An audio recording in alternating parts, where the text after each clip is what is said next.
sumber C23. Sini saya akan memaparkan materi tentang farmakologi. Next, baik. Pertama, sejarah perkembangan farmakologi. Farmakologi merupakan ilmu yang mempelajari hubungan antara obat dengan makhluk hidup. Menurut Nugroho pada tahun 2011, pengetahuan obat dengan seluruh aspeknya, baik sifat kimiawi maupun fisikanya, kegiatan fisiologi, absorpsi dan nasibnya dalam organisme hidup.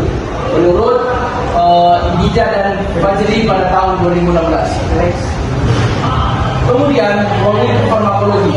Obat merupakan senyawa ketika masuk dalam tubuh dapat mempengaruhi fungsi tubuh dan juga mempengaruhi oleh tubuh.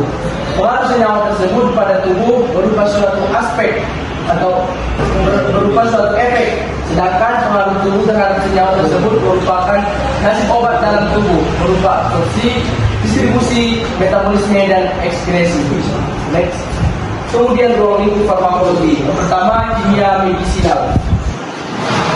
Kimia organik atau kimia medisinal merupakan ilmu yang termasuk dalam disiplin ilmu kimia. Namun dalam perkembangan farmakologi di era modern, peran kimia organik atau kimia medisinal adalah sangat penting. Kemudian farmakologi. Farmakologi ialah cabang ilmu farmakologi yang mempelajari sifat-sifat tumbuhan dan bahan lain yang merupakan sumber obat. Kemudian yang ketiga, farmasi. Farmasi adalah ilmu yang mempelajari cara membuat, memformulasikan, menyimpan dan menyediakan obat. Kemudian yang keempat adalah farmakodinamika. Ialah ilmu yang mengkaji pengaruh obat terhadap tubuh, dinamakan farmakodinamika. Definisi lain ialah studi hubungan konsentrasi obat dengan efek biologi atau fisiologi atau biokimia yang ditimbulkan dan sebaliknya. Kemudian yang kelima, farmakokinetika. Ialah ilmu yang mempelajari efek tubuh terhadap obat, dinamakan farmakokinetika, yang mencakup absorpsi, distribusi, metabolisme dan ekskresi. Dan terakhir, yang keenam adalah farmakologi klinik dan terapi.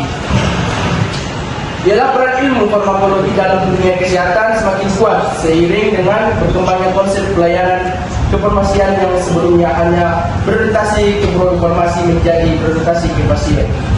Seterusnya, toksikologi. Toksikologi adalah merupakan ilmu farmakologi yang berhubungan dengan efek samping atau sifat toksis suatu senyawa kimia. Next. Selanjutnya adalah pembagian obat. Obat adalah suatu senyawa yang bereaksi dalam tubuh, berinteraksi dengan molekul agen ataupun molekul agen dalam tubuh, menstimulasi atau menghambat prosesnya fisiologi normal. Next. Kemudian klasifikasi obat. Yang pertama, obat yang mempengaruhi sistem saraf otonom, obat yang mempengaruhi sistem saraf pusat, obat yang bekerja pada sistem kardiovaskuler, kemudian obat yang bekerja pada sistem endokrin. Yang kelima, analgesik, antiinflamasi, imunosupresan dan antihistamin. Kemudian yang terakhir adalah kemoterapeutika. Rute pemberian obat. Rute pemberian obat yang pertama melalui mulut atau oral. Pembagian obat melalui mulut atau oral adalah cara yang paling lazim karena sangat praktis, mudah dan aman. Kemudian melalui sublingual. Pemberian obat secara sublingual yaitu obat diletakkan di bawah lidah tempat berlangsungnya absorpsi oleh selaput lendir ke dalam vena lidah yang sangat banyak pada tempat tersebut. Kemudian secara suntikan. Secara suntikan ada beberapa keuntungan. Yang pertama adalah efek timbul lebih cepat dan teratur dibandingkan pemberian per oral. Kemudian yang kedua, dapat diberikan pada penderita yang tidak kooperatif atau tidak sadar atau muntah-muntah.